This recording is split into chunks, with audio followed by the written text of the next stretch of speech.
Bismillah, tawakkaltu 'ala Allah.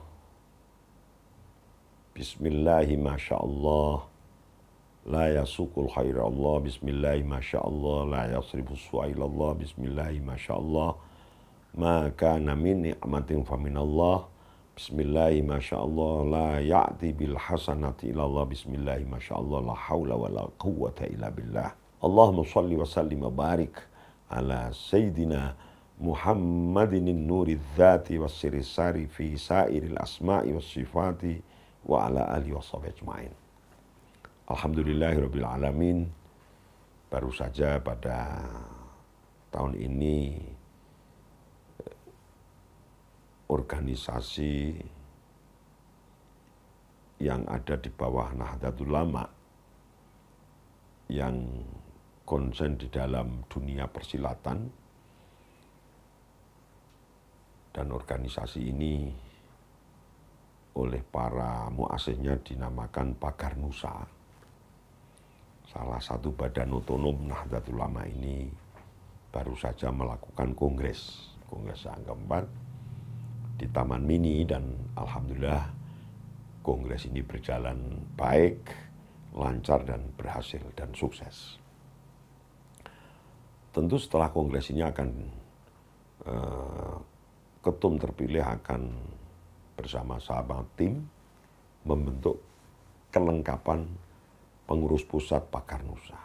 Nah, kita berharap para pengurus yang baru ini dipilih berdasarkan prinsip-prinsip keahlian di bidangnya masing-masing. Sebab prinsip yang kita ikuti adalah prinsip ajaran Rasulullah, yaitu tausidul amri ila ahlihi, menyerahkan satu perkara itu pada ahlinya. Nah, kita harapannya begitu. Nanti setelah itu para pengurus ini betul-betul bersama-sama, mulai dewan khos, ya, dewan penasehat, pengurus harian dan lain sebagainya, itu betul-betul bisa optimal untuk berkhidmah, memberikan perhatian yang lebih terhadap Pagar Nusa itu sendiri sebagai sebuah organisasi, di mana anggota Pagar Nusa itu mulai anak-anak sampai orang tua, bahkan yang sangat tua, bisa masuk menjadi anggota Pagar Nusa. Karena Pagar Nusa ini tidak dibatasi oleh umur dan juga tidak dibatasi oleh jenis kelamin. Jadi kaum pria, kaum wanita bisa masuk Pagar Nusa. Untuk apa Pagar Nusa? Ya itu tadi, untuk bagaimana Pagar Nusa ini betul-betul bisa meningkatkan kualitas persilatan di Indonesia. Persilatan dalam arti yang sebenarnya, sebab silat itu bisa dimaknai dua, ada yang silat artinya bisa bergerak, ada yang pinter bersilat lidah.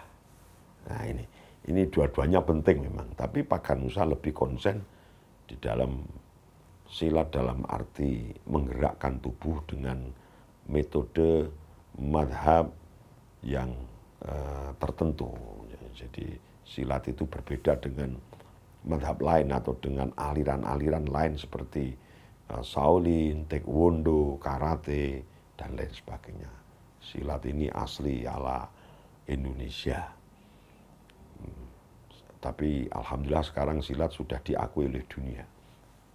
Nah, kita berharap Pagar Nusa setelah kongres nanti terbentuk pengurus dan kemudian ada pelantikan, langsung tancap gas untuk terus meningkatkan kualitas persilatan di Pagar Nusa demi untuk menjaga Indonesia ini. Namanya saja Pagar Nusa. Pagar itu ya pagar, ya. Sesuatu yang untuk menjaga itu pagar. Nusa itu ya Indonesia ini, Nusa bangsa ya. Jadi Pagar Nusa itu fungsinya menjaga bangsa Indonesia ini. Menjaga apa? Kalau ini badan otonom NU ya menjaga akidahnya, menjaga syariatnya, menjaga akhlaknya, dan sekaligus memberikan manfaat kepada bangsa negara ini mempersiapkan anak-anak kita, generasi kita, menatap masa depan dengan penuh keyakinan, penuh kepercayaan dan optimis, dan selalu iktimat kepada Allah Subhanahu wa Ta'ala. Itu jadi ini harapan terhadap Paganusa ke depan. Alhamdulillah kalau kita melihat perkembangannya Paganusa ini cukup bagus dari tahun ke tahun, dari kongres ke kongres, perkembangannya cukup bagus. Bagaimana anak-anak kita, pemuda kita menjadi anak-anak pemuda yang ahli silat untuk menjaga diri dan menjaga lingkungannya dari segala sesuatu yang ingin merusak, mencabik-cabik. Nah, ini paling penting di situ, fungsi tugas Paganusa. Saya ucapkan selamat suksesnya Kongres Paganusa yang keempat di Taman Mini.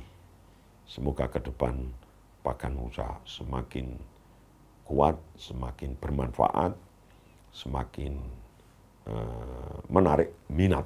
Demikian, wassalamualaikum warahmatullahi wabarakatuh.